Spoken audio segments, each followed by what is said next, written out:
तो शिव साधना केंद्र में आपका हार्दिक स्वागत है। क्या देवता को प्रसन्न करने के लिए बलि दी जाती है? बलि क्यों आवश्यक है किसी भी देवता के लिए? और क्या बलि देने से देवता खुश होता है? और क्या देवता खुद बलि का भूखा है? क्या देवता को खुद बलि चाहिए होती है? तो आज की वीडियो में मैं आपको इन तमाम प्रश्नों के उत्तर देने जा रहा हूँ। एक एक चीज़ को आप ध्यान से सुनिएगा, वीडियो स्किप मत करना वरना कुछ समझ में नहीं आएगा। पर यह मैं ज़रूर बोल देता हूँ, आज की अगर ये वीडियो आपने सुन ली तो कभी भी बलि के प्रति आपका जो नज़रिया है वो बदल जाएगा। और साथ ही अगर आप तामसिक भोजन का प्रयोग करते हैं, मीट मांस मछली, तो कभी आप उसका प्रयोग नहीं करेंगे। देवताओं को बलि दी जाती है। देवताओं को मैं इसलिए बोल रहा हूँ क्योंकि देवताओं में माता काली और भैरव बाबा भी आते हैं। देवताओं को यानी माता काली भैरव बाबा को तो बलि दी जाती है, लोग देते हैं। पर ग्रामीण इलाकों में जो ग्रामीण देवता होते हैं, जिन्हें कुल देवता के रूप में पूजा जाता है, जैसे 5 बावरी हो गए, सबल सिंह बावरी, केसरमल बावरी हो गए, अमर सिंह पवन, एक नथिया माई है, या हावड़ा पवन, जो ये मैं वाल्मीकि समाज के कुछ देवताओं के नाम बता रहा हूँ। और जो लोग भक्ताई लाइन में हैं उन्हें बहुत सारी चीज़ें पहले से पता होगी। आपने नाम सुना होगा वीर बुलाकी का, आगरा में जिनका स्थान है, कमाल का सैयद, इनको भी बलि दी जाती है। तो क्या कारण है, क्या बलि देने से ये प्रसन्न होते हैं? एक समय था जब माता के भगत ने अपना शीश काट के माता के चरणों में रखा था। वो था समर्पण, पूर्ण समर्पण, और माता ने आशीर्वाद से वो जिंदा भी हुआ था। दशानन रावण ने जब भगवान शिव को प्रसन्न किया था तो अपने आप को समर्पण किया था, ना कि किसी देवता को प्रसन्न करने के लिए किसी जीव की बलि दी थी। उसी प्रकार आपने किसी भी राक्षस का नाम आप बता दीजिए जिस राक्षस ने बलि के रूप में देवता को प्रसन्न किया था। रावण ने अपने आप को समर्पित करके देवताओं को प्रसन्न किया। और कई देव जो राक्षस थे उन्होंने तपस्या करके, आपने जहाँ सुना होगा वो तपस्या सुना होगा, तपस्या, घोर तपस्या करके देवताओं को प्रसन्न किया। अगर बलि से देवता प्रसन्न होते हैं तो फिर तपस्या करने की क्या जरूरत थी? तो बलि क्या है? बलि का जो प्रावधान है ये लोगों ने शुरू कर दिया है। हालांकि देवता बलि नहीं मांगता। बलि अगर आप देते हो तो उसके पाप के जो भागीदारी वो आप बनते हो, ना कि देवता। आपको बता दूं कि जो लोग कर्मबंध हैं, कर्मबंध हैं वो इंसान है, ना कि देवता, आत्मा। कर्मबंध सिर्फ इंसान है जो कर्मों से बंधे हुए हैं, जिसको अच्छाई बुराई का जो है वो ऊपर वाले ने बुद्धि बख्शी है। साथ ही जिसके अंदर धरती तत्व है, वह इंसान जिसका शरीर है वो कर्म में बंधा हुआ है। और इसीलिए जो कर्म में बंधा हुआ है वो जो भी कार्य करता है उसके पाप और पुण्यों का जो है वो लेखा जोखा ऊपर वाला रखता है। अगर कोई देवता को बलि देता है तो उसका भागीदारी वो व्यक्ति खुद होता है, ना कि वो देवता। क्योंकि देवता के पास जब शरीर ही नहीं है, देवता के पास धरती तत्व ही नहीं है, तो देवता पाप का भागीदारी होगा ही नहीं, वो कर्मों से बंधा थोड़े है। जितने भी देवता होते हैं उनके पास धरती तत्व नहीं होता, इसलिए वो कर्मों से नहीं बंधे हुए। जितने भी भूत प्रेत पिशाच गंधर्व बेताल, इनको इनके कर्मों का जो लेखा जोखा है वो नहीं दिया जाता, क्योंकि धरती तत्व नहीं होता। तो इस कारण से इनको ना पाप लगता है ना पुण्य लगता है। आत्माओं है वो भी इसी प्रकार से होता है। आपने देखा होगा कि पुराणों में ये चीज़ें वर्णित हैं कि आपको जो करना है, जो अच्छे कर्म करने वो इसी ज़िंदगी में कर लो, क्योंकि आपके अच्छे और बुरे कर्मों का लेखा जोखा ऊपर होगा। क्यों बोला जाता है? क्योंकि जब इंसान जीवित रहता है तो ऊपर वाले ने उसे एक ऐसा अवसर प्रदान किया है जिसके द्वारा वो शारीरिक रूप से बहुत अच्छे अच्छे कर्म करके स्वर्गलोक को प्राप्त कर सकता है, शिवलोक को प्राप्त कर सकता है। परंतु जब उसकी मृत्यु हो जाती है तो उससे धरती तत्व छिन जाता है। जब कर्मों के घेरे में वो नहीं रहता, तब आत्मा रूप में वो अगर कोई भी कर्म करता है तो उसका लेखा जोखा ऊपर वाला नहीं रखता, उससे कोई फर्क नहीं पड़ता। तभी बोला जाता है कि इंसान के जो जन्म के बाद, जब इंसान जन्म लेता है तो उसके कर्म शुरू हो जाते हैं, और अगले जन्म में भी उसके कर्मों का लेखा जोखा यानी भुगतना पड़ता है उसको, चाहे वो अच्छे कर्म हो चाहे बुरे कर्म हो। आपने देखा होगा हम पितरों का तर्पण करते हैं, मार्जन करते हैं, और साथ ही हम पितरों के लिए अरदास भी करते हैं कि उन्हें मुक्ति प्रदान करें। क्यों करते हैं? क्योंकि पितर जो हैं, जब तक वो इस धरती तत्व के साथ थे, शारीरिक रूप से थे, तब वो अपने कर्म बंधे हुए थे। पर जब वो शरीर को त्याग दिया उन्होंने, तो वो कर्म नहीं कर सकते, पुण्य नहीं कर सकते। तो इसीलिए इंसान जो है वो उनके लिए प्रार्थना करता है उस परमेश्वर से, उसको प्रसन्न करना पड़ता है कि हमारे पितरों को आप इस जन्म मरण से, यानी कि जो भटक रहे हैं हमारे पितर, उनको मुक्ति प्रदान करें। बहुत सारी ऐसी आत्माएं होती हैं जो बहुत अच्छी आत्माएं होती हैं, जो लोगों का भला भी करती हैं, पर जब तक वो भला भी करती हैं लोगों का, पर वो स्वयं जो है वो मुक्ति को प्राप्त नहीं होती। उनकी मुक्ति के लिए किसी भगत को, किसी भक्त को, उनकी मुक्ति के लिए किसी व्यक्ति को उस परमात्मा से प्रार्थना करनी पड़ती है कि हे परमेश्वर, इस व्यक्ति का नाम ये है और इस व्यक्ति को आप मुक्ति प्रदान करें। तो होता क्या है, जो व्यक्ति, जितने कर्म उस व्यक्ति ने किए हैं, उसके कर्मों को कट कर उस व्यक्ति को मुक्ति प्रदान होती है। अब बात करते हैं कि ये मैंने आपको बता दिया कि जो देवता हैं वो, या फिर जो कोई ग्रामीण देवता हैं, वो कर्मों के अधीन नहीं होते जिससे उन्हें पाप या पुण्य लगे। अब आपने नाम भी सुना होगा, माता काली के लोग सात्विक की पूजा भी करते हैं और तामसिक भी करते हैं। भैरव बाबा की सात्विक भी करते हैं और तामसिक भी करते हैं। और भी जो ग्रामीण देवता हैं, पंचबावरी हो गए या और भी ग्रामीण देवता हो गए, उनकी भी सात्विक होती है और तामसिक होती है। जब सात्विक पूजा भी होती है, सात्विक में भी वही शक्ति साथ चलती है। सात्विक देवता की पूजा करने से भी देवता उसी कार्य को, मतलब उसी प्रकार से कार्य करता है, उतनी ही कृपा उसकी प्राप्त होती है। तो तामसिक रूप में लोग क्यों पूजते हैं उनसे? इसका सिंपल सा फंडा ये है कि लोगों का जीव का स्वाद। लोग बकरे को काट देते हैं कि देवता प्रसन्न होगा। कालकाजी में आप जाइए, दिल्ली में जो कालका मंदिर है, वहाँ पर मुर्गे वाला बैठा होता है। जब अंदर आप घुसते हैं तो मुर्गे होते हैं उसके पास। तो वे मुर्गे हैं, जब चढ़ाने होते हैं मुर्गे, तो जिंदा मुर्गा दिया जाता है और माता काली के मंदिर में, यानी माता कालका के मंदिर में उसको छोड़ दिया जाता है। जैसे वो पैर टेकता है मुर्गा, तो माता को स्वीकार हो जाता है और फिर वो वापस आ जाता है, यानी उसको काटते नहीं, मारते नहीं, उसको छोड़ देते हैं। तो ये हो गया बलि का जो प्रावधान था, बलि का जो पूरा वो है प्रोसेसर है, वो पूरा हो गया।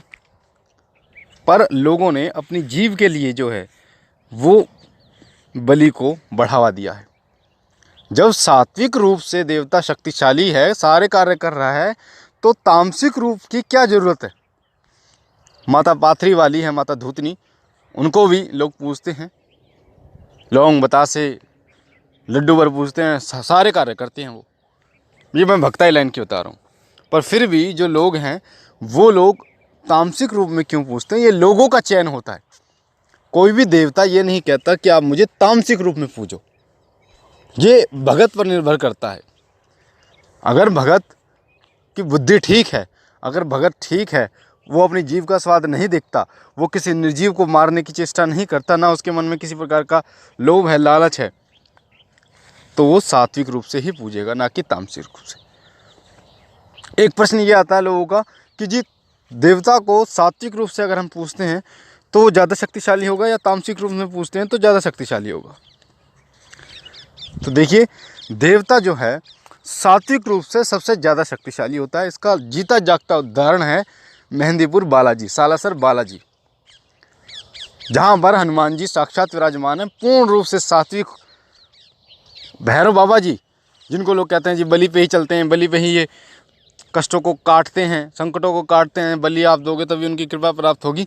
भैरव बाबा जो हैं वो बालाजी के साथ विराजमान हैं और सब जो लोगों के संकट काटते हैं, सात्विक रूप से तो काटते हैं।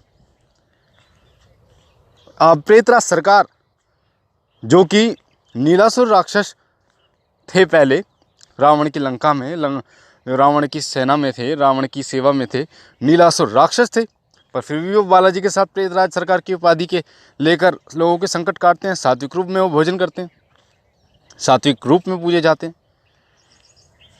तो सात्विक रूप में ऐसा नहीं है कि देवता ज़्यादा शक्तिशाली नहीं होता, बहुत ज़्यादा शक्तिशाली सात्विक रूप में होता है। पर लोगों ने विधान ये बना दिया है कि बकरा काट दो, किस देवता के नाम का? इस देवता के नाम का बकरा काट दो। और मैं आपको एक चीज़ और मैं बता दूं, जब कोई देवता, यानी ग्रामीण देवताओं की अधिकतर मैं बात कर रहा हूँ, जब आप किसी देवता को मनाते हैं तो वो आपके ऊपर निर्भर नहीं करता, क्योंकि वो तो कर्मबंध, वो कर्मों से नहीं बना हुआ, वो मुक्त है कर्मों से, उसे कोई लेना देना नहीं है। पर कर्मों से आप बंधे हुए हो, ये चीज़ें आपको सोचनी चाहिए, क्योंकि जो देवता है वो कर्मों से नहीं बंधा हुआ तो उससे कोई फर्क नहीं पड़ता उसका कि कुछ भी चढ़ा दे। पर इंसान को ये चीज़ें सोचनी चाहिए कि मैं तामसिक रूप में पूजूं या फिर सात्विक रूप में मुझे पूजना है। तो लोग अपने जीव के स्वाद के लिए क्या करते हैं कि बकरे के कान को लेकर उन्होंने शुरुआत की थी और आज बकरे की गर्दन तक पहुंच गए। आप सोचो कि एक जीव, निर्जीव की तो मैं बात ही नहीं कर रहा, जीव जो तड़पता भी है हमारी तरह, जो महसूस भी यही करता है, उसको बेदर्दी से उसकी गर्दन को काट दिया जाता है, रौंद दिया जाता है, सिर्फ किस लिए कि हाँ ये माता को प्रसन्न करना है। अरे क्या प्रसन्न करोगे माता को? पता है तुम्हें कि मृत्यु के बाद तुम्हें माता की गोद में जाना है? पता है कि मृत्यु के बाद शिवलोक को जाना है या फिर नरक को जाना है? ऐसे बहुत सारे लोग मैं आपको दिखा दूंगा, जो लोग, एक तो तांत्रिक तो कभी शिवलोक को प्राप्त नहीं होता, जो अधिकतर बलि का प्रयोग करता है। अधिकतर ऐसे लोग हैं जो हनुमान जी की सेवा करते थे, जो माता काली की सेवा करते थे, पर जब उनकी मृत्यु हुई तो वो शिवलोक को प्राप्त नहीं हुए, यानी स्वर्ग को प्राप्त नहीं हुए। उसका भी कारण था। तो अगर मोक्ष पाना है तो उसके लिए तपस्या करनी पड़ती है, मेहनत करनी पड़ती है, देवता को अपने आप को समर्पण करना पड़ता है, ना कि ये जीवों की बलि दी जाती है। किसी भी जीव की किस तरीके से, मतलब इतना इंसान की मानवता जो है वो, उसको तो बिल्कुल धिक्कार है। वो लोग जो लोग बलि देते हैं और देवता को कहते हैं कि देवता प्रसन्न हो जाएगा, कहाँ से देवता प्रसन्न हो जाएगा? कौन सा देवता? माता काली ने कभी आके ये नहीं बोला कि मुझे बकरे की बलि चाहिए। अरे आप बोलते हो, जो भगत है वो बोलता है। क्या किसी भगत ने माता काली या किसी ऐसे देवता, ग्रामीण देवता से पूछा है कि हे देवता आप बलि क्यों लेते हो, किसी जीव की बलि क्यों लेते हो? आप देवता से कभी ये पूछो कि जीव की बलि क्यों लेते हो? क्या आप सात्विक रूप में ये स्वीकार नहीं करोगे? देवता सब स्वीकार करता है। अगर आप देवता को बोलोगे कि 2 लौंग पे आप प्रसन्न हो जाओ, तो 2 लौंग पे प्रसन्न हो जाता है।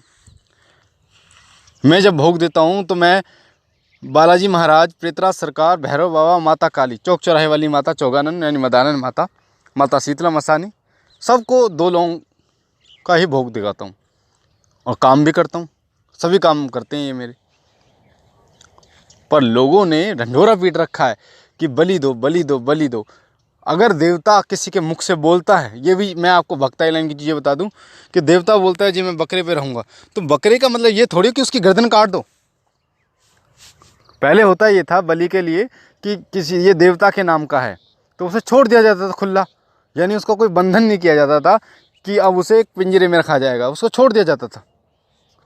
पर लोगों ने उस चीज़ का पता नहीं क्या मतलब समझ लिया और गर्दन काटनी शुरू कर दी, और ये बिना सोचे कि उनकी गति क्या होगी। इतनी बेदर्दी से वो किसी जानवर को मारते हैं, काटते हैं, और वो उस लोक में जाएंगे जिस लोक में नरक से भी भयंकर सजाएं मिलेंगी, यातनाएं मिलेंगी ऐसे लोगों को। तो इसीलिए बलि का प्रावधान जो है गलत है। बलि क्या दी जाती है? बलि नारियल की दी जाती है। बलि जो है वो आटे की दी जाती है, आटे के पिंड की बलि दी जाती है। तो कभी देवता नहीं बोलता, जो कर्मबंध है, जो कर्मबंध है वो पाप का भागीदारी होगा, ना कि वो जिसने, जो देवता है या फिर जो कर्मबंध नहीं है वो कभी पाप का भागीदारी नहीं होगा। और ना वो कभी बोलेगा आपसे कि मुझे ये चीज़ नहीं दो, ये दो या ये नहीं दो। अब बात आती है, लोग कहते हैं जी माता काली, माता काली जो है वो बलि लेती हैं। बिल्कुल, माता काली ने जब रक्त बीज का अंत किया था तो उनके रक्त को पीकर, क्योंकि वो एक समस्या थी कि अगर रक्त नीचे गिर गया तो और रक्त बीज उत्पन्न हो जाएंगे, इसलिए माता काली ने रक्त बीज का जो है वो रक्त पिया था। अब लोगों की मान्यता है कि रक्त पीने के कारण माता रानी को रक्त दिया जाता है, माता रानी को रक्त अर्पण किया जाता है। तो रक्त अर्पण किया जाता है तो तुम अपना रक्त अर्पण करो, अपनी गर्दन काट के चढ़ाओ ना माता को। लोग माता को प्रसन्न करने के लिए अपने अंगूठे का जो है वो खून चढ़ाते हैं, ये समर्पण होता है ना, किसी जीव की हत्या नहीं होती। अगर माता को प्रसन्न करना है और अगर माता रक्त से ही प्रसन्न होंगी तो अपने आप को चढ़ा दो। ये समर्पण होता है, किसी भी देवता को समर्पण। तो ये सब बकवास है, ये लोगों का वहम है कि देवता जो है वो बलि लेता है। माता काली अगर किसी के शीश पर आ रही हैं, खेल रही हैं माता काली, तो आप उनसे पूछो कि माता काली मेरे पास ये है, रूखी सूखी है, मैं इससे मनाऊंगा आपको, क्या नहीं मानेंगी? मानेंगी। बहुत सारे ऐसे उदाहरण हैं जो नवरात्रि में व्रत करते हैं जो लोग, उनके घर में कुछ नहीं होता, 2 लौंग रहती हैं, बतासे रहते हैं, उन्हीं को चढ़ा देते हैं। कई लोग के पास तो भोजन भी नहीं होता, वो माता की श्रद्धा से सेवा करते हैं। कई लोग तो ऐसे हैं जिन पे माता की स्वयं कृपा हो जाती है, वो माता का कभी भोग भी नहीं लगाया उन्होंने, और जीव की हत्या तो बहुत दूर की बात है, बलि तो बहुत दूर की बात है। तो ये सारी चीज़ें क्यों घटित होती हैं? क्योंकि सब इंसान जो है वो इतना लालची बन गया है कि वो कान से लेकर गर्दन पे आ गया, गर्दन से पूरे शरीर को उसने कब्जा कर लिया। बकरे को काट रहा है, मुर्गे को काट रहा है। किसी जीव की हत्या से कोई देवता कैसे प्रसन्न हो सकता है? सिर्फ और सिर्फ राक्षस ही प्रसन्न हो सकता है, देवता कभी प्रसन्न नहीं हो सकते। अगर कोई देवता आपसे कहता है, कई लोग भक्ताइन लाइन वाले जो लोग हैं, मैं उनको ये बताना चाहता हूँ, अगर आप भगत बन रहे हैं तो सात्विक रूप से देवता की सेवा करें। वो देवता कभी आपसे तामसिक रूप में नहीं बोलेगा। और अगर वो तामसिक रूप में कह रहा है, आप कह रहा है कि मैं आपके कष्ट काट दूंगा, तो जो किसी जीव की हत्या यानी किसी को कष्ट दे रहा हो, वो इंसान के कष्ट कैसे काट सकता है? ये चीज़ें समझने वाली होती हैं। जब हम किसी का तामसिक चीज़ों का सेवन करते हैं तो वहाँ पर भी कोई जीव होता है जिसको बेदर्दी से मारा गया है, काटा गया है, और उसे फिर लोग जो है वो ग्रहण करते हैं। फिर लोगों की जो बुद्धि है वो भी जानवरों की तरह हो जाती है, वो भी राक्षसों की तरह हो जाती है। फिर कोई देवता वहाँ पर नहीं आता। कभी बालाजी, बाबा मोहन राम जो सात्विक देवता होते हैं, ये लोग क्यों इनकी सेवा में, इनकी पूजा में जिनको सेवक होता है वो तामसिक चीज़ों का प्रयोग नहीं करता? इसलिए नहीं करता क्योंकि उनके अंश ही नहीं आएगा उस शरीर में, क्योंकि विशुद्ध चीज़ें हैं, वो वैशाली चीज़ें हैं, वो अशुद्ध चीज़ें हैं। अगर ये शुद्ध होती तो बालाजी महाराज कभी मना नहीं करते। तो इसीलिए इन चीज़ों को समझना होगा, हमें आपको समझना होगा कि इन चीज़ों से कुछ नहीं होता। सात्विक रूप से पूजिए देवता को, सात्विक रहिए और उनका गुणगान कीजिए प्रभु का, और अपना लक्ष्य यही बनाइए कि मुझे, मेरा जो लक्ष्य है वो है सभी लोग की प्राप्ति करना।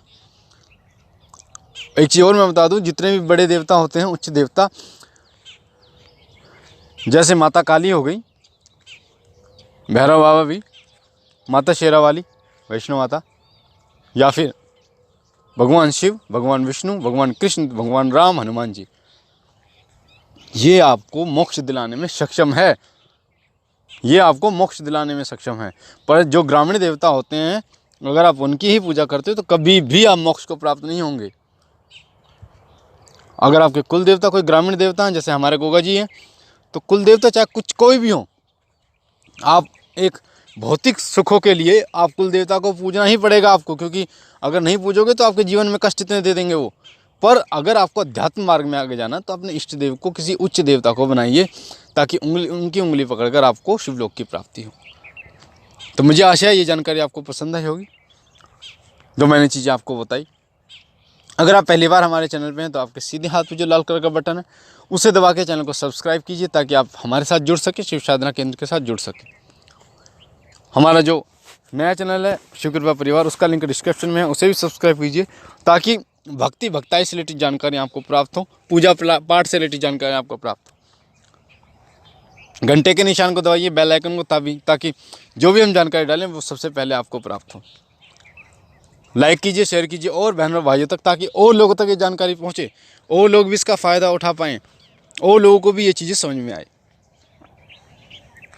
मैं बाबा भोलेनाथ से विनती करता हूँ कि उनकी दया कृपा आपके ऊपर बनी रहे, वो सदैव आपकी झोली भरते रहे, आपके घर काम में बरकत दे, आपके तमाम कार्यों को पूर्ण करें। हम मिलते हैं अपने अगली वीडियो में, तब तक के लिए ओम नमः शिवाय, ओम नमः शिवाय, ओम नमः शिवाय।